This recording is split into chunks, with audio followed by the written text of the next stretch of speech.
Who is that guy? What's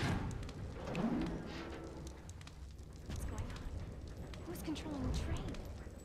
Go and check out the first engine car. Listen, we gotta cooperate with each other from now on. You got that? Well, I don't... Clue in, girl. Or maybe you like being worm bait. All right. But you just remember, I will shoot you if you try anything funny. Fine. Now take these with you. If you find anything, give me a call, all right?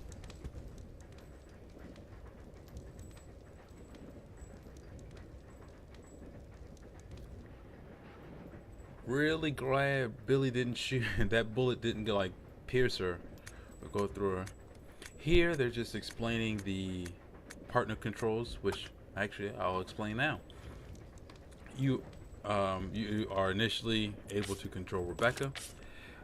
Once you press, I believe it's the X stick, not X stick, Jesus Christ, the X button on the GameCube controller. I'll go check over there.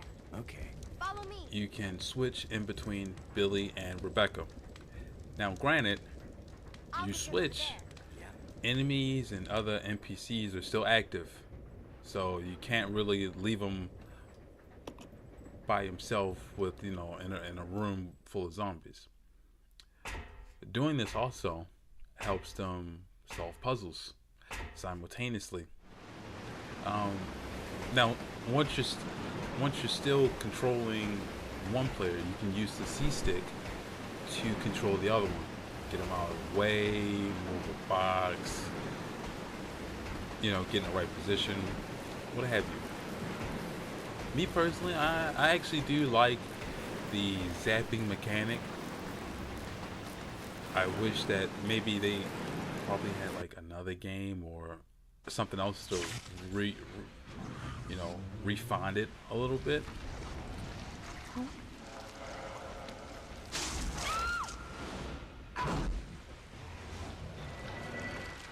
As you can see, Rebecca fails again.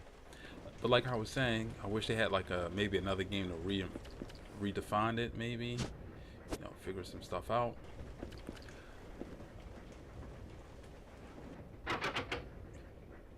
But because the leech just knocked us down here, we're now stuck in a room that we can't get out. So we need Billy's help. Or actually, if you wanted to, you probably... No, you couldn't use Billy. You couldn't use Billy. I think they would still warp Rebecca here. But this particular puzzle-ish kind of thing has us traveling through the train as Billy, and we have to transfer items back and forth throughout the train. So we use this elevator to go back downstairs in order to unlock a door for us to get out. Another mechanic that is new, as you can see, the zapping mechanic. We're moving over is Billy. Billy Cohen. We probably won't see him anymore. So let's get out of Billyville now. But Billy can, he has a lighter like Leon or Chris. As contracts as what's the word? Differentiating himself from Rebecca, he can take more damage. He can move a lot of heavier objects like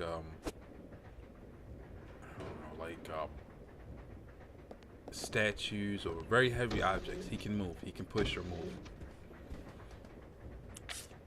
He also has a lighter, which will come useful later. And he can take more damage, as opposed to Rebecca, who takes less damage. She can mix herbs. And she can fit in small places. Also, too, with her starting weapons, Billy's gun, aiming system. Damn it. They don't have any defensive weapons in here. Off the wall.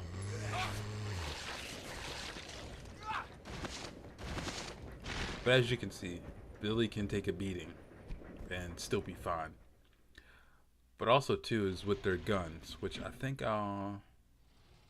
have to swap them later. But Billy's handgun has a higher rate of headshot. I think it does more damage, or just the headshot ratio is a lot higher than Rebecca's gun.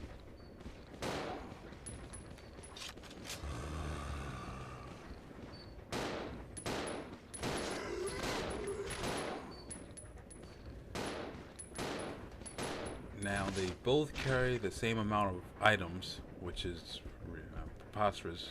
Seems like Rebecca will have more storage. They hold the same amount of items, so kind of item management is important if this is your first time playing. And you know, ammo consumption too is another big thing. But previously, that door that we couldn't get into, we can now get into it as Billy. Just make our way in as the conductor's room. As you can see on the wall there, we have our map, which I think I'll grab now. The map is also helpful too because a new feature instilled in this game is the item drop feature, which, my personal opinion on it, we're so used to item boxes, it's kind of a step backwards. You know, I think I'll leave that briefcase there because that's on our way to something else.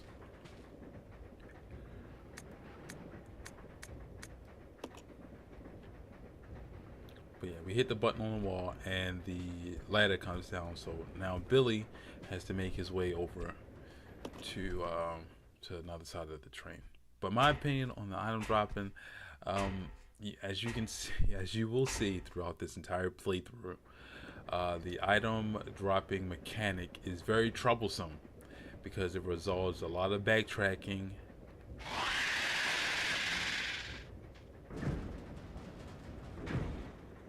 Holy crap. But like I was saying, it involves a lot of backtracking and a lot of padding for the game, which is really unnecessary if you had item boxes. And pretty much these item drop areas, like save states, if they had item boxes, the game would be a lot easier, or at least have a mode as in like as the remake had, where they had like no item box. It wasn't no item boxes. I think it was none of the item boxes were shared. They all, each item box was a separate item box. If this game maybe had a mode like that, I would welcome it. But an item box would make this game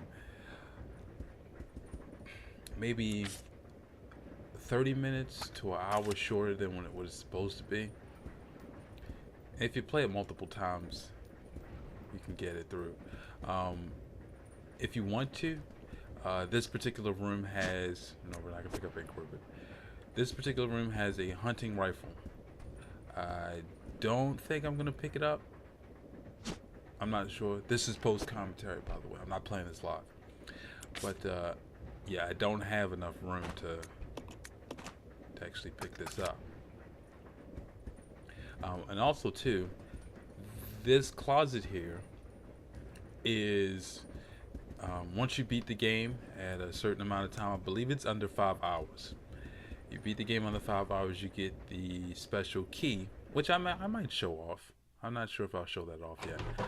But the key to get hidden costumes, both for Billy and Rebecca.